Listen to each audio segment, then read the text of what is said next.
Now last topic in our grammar is idioms. So what is the idioms? An idiom is a group of words whose meaning is different from the literal meaning of the words in it.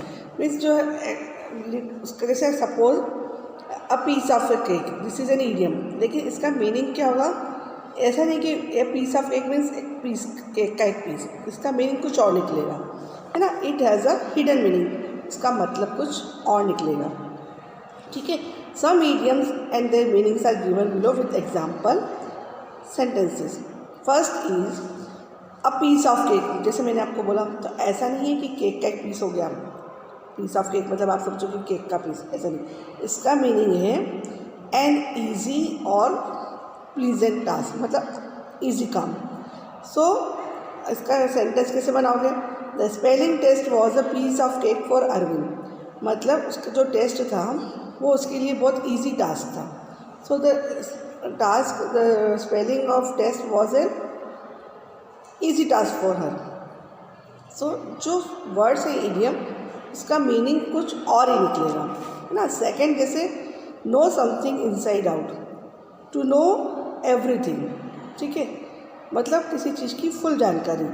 Ravi knew the chapter inside out, मतलब उसको उस chapter की full knowledge थी. उसको ऐसा नहीं था कि उसने ऊपर से पढ़ लिया. सो ऐसा नहीं कि इसका मीनिंग है इनसाइड आउट, तो मतलब उसको क्या नॉलेज था, means deep knowledge. Third is have butterflies in one's stomach. तो इसका मतलब थोड़ा ना कि स्टमक में बटरफ्लाइज हैं. आपके स्टमक में बटरफ्लाइज हैं क्या? नहीं. इसका मीनिंग है to be very nervous, nervous feel करना. जैसे एग्ज़ाम से पहले आप कैसे नर्वस फील करते हैं? सो क्या बोलोगे? I have butterflies in my stomach. Second, in the pink of health, मतलब आपकी हेल्थ कभी पिंक कलर की होती क्या? नहीं. इसका मतलब है गुड हेल्थ. ठीक है. My uncle has a pink of health, मतलब उनकी हेल्थ बहुत अच्छी है. फिफ्थ है like two peas in a pond, मतलब दो मटर के दाने इस टाइप का. लेकिन क्या सच्ची में इसका मीनिंग ये है क्या? नहीं. इसका मीनिंग से दोनों एक जैसे दिखना और बिहेवियर भी दोनों का सेम है. तो उसका एग्जाम सेंटेंस हम क्या बनाएंगे?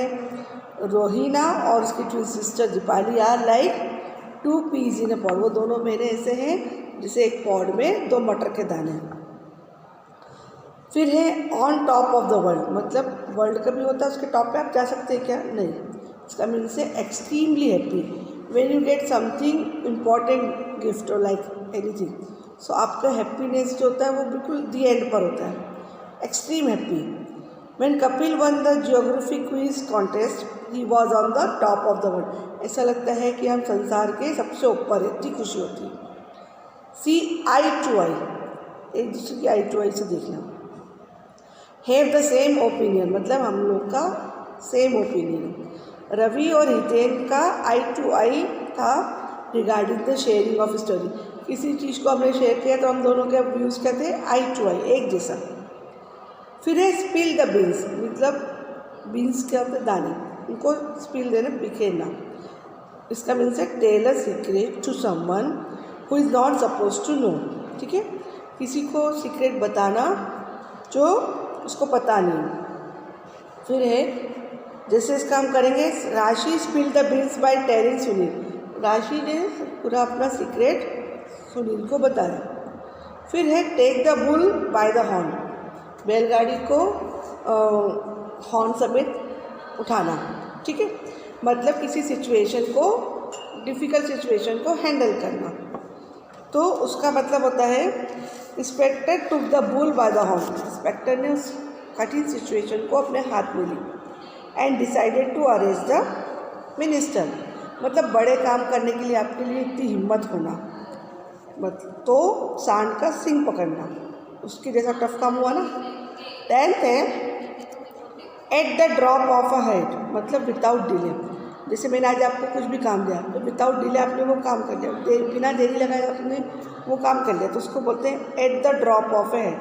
Means as soon as you have seen the video, you have at the drop of the head you have completed the work. So Abhinav is ready to help the people. वो लोगों की help करने के लिए ऐसे तैयार होता था जैसे eight the drop of a head, always ready.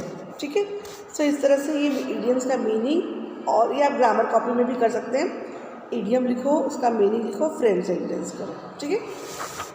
अब इसके पेज नंबर 114 पर क्वेश्चन नंबर ए है, उसमें उन्होंने हाफ सेंटेंस दिया है और बाकी इडियम प्रॉपर आपको सूट करके लिखना है। Do not share your secret with Rishabh, he will definitely spill the bills. After years of hard work, the artist got an award. He was on the top of the world. Award मिलने के बाद वो top of the world feel कर रहा था। The father and the son are very similar in appearance. They are like two peas in a pod. Fourth, Vasudha had learned her topic very well, so the debate was like a piece of cake. Karthik take the bull by the horn and put in all his effort to finish the tough task with in the limited time. उसने इस tough काम को बिल्कुल कम time में finish करा। उसने जैसे took the bull by the horn. Question number B is your homework. Now we have completed all the topics of grammar. You just write this idioms all the 10 with meaning and sentence framing in your grammar copy, ठीक है। This is your class work also. We will meet again with revision videos. Till then, bye.